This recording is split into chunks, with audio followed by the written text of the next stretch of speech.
দর্শক, আজকের ভিডিওতে আমি আপনাদেরকে জটিল কাজগুলোর একদমই সহজ কিছু টেকনিক দেখাবো। ভিডিওটা পুরোপুরি দেখলে খুবই ভালো লাগবে। যেমন এইরকম একটা জার নিয়ে এসে মাঝখানে একটু ফুটো করে হাতের কাছে একটা ফুটো করবেন, কত চমৎকার ভাবে ব্যবহার করা যাচ্ছে। তারপরে দেখুন ওয়ান টাইম মগ বা গ্লাস, ঠিক এইভাবে কিন্তু আপনারা ব্যবহার করতে পারবেন। দেখুন এই যে একটা বোতল কেটেছে, কিভাবে করছে আপনারা একটু মনোযোগ সহকারে দেখলে কিন্তু নিজেরাই বাসাতে এই জিনিসগুলো বানাতে পারবেন। দেখুন কি চমৎকার। তারপরে একটা বোতলের মাঝখান দিয়ে কেটেছে, এবার সাইডে একটু করে ফুটো করছে, তারপরে স্ট্র দিয়ে কাঠিজের যে সুতো থাকে সেগুলো কিন্তু লাগিয়ে দিল। এখন আপনি প্রয়োজন মতো যেটা আপনার পছন্দ, যতটুকু সুতো প্রয়োজন এভাবে নিতে পারবেন। তারপরে দেখুন এই যে মগে যে কোনো জিনিস ঢালতে গেলে পড়ে যায়, দেখুন কি চমৎকার একটা টেকনিক করে। দেখুন একটা স্পুন লাগিয়েছে, এখন এই যে দেখতে পাচ্ছেন দুধগুলো ঢালছে এক গ্লাসে, কত চমৎকার। তারপরে দুধ শুধু না, যে কোনো লিকুইড জাতীয় জিনিসগুলো আপনারা এইভাবে স্পুনকে ব্যবহার করে ঢালতে পারবেন।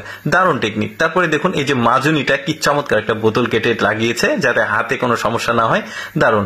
এরপরে দেখুন চাল যতটুকু প্রয়োজন আপনি নেবেন, তারপরে আবার এভাবে মুখে লাগিয়ে রেখে দিবেন। দারুণ কিন্তু বোতল কেটে এটা করেছে। তারপরে দেখুন এইরকম একটা বোতল আপনার বাসায় থাকলে কেটে এভাবে একটা স্পুন বানিয়ে নেবেন, তারপরে ছোট ছোট জিনিসগুলো বোতলে ভরতে পারবেন।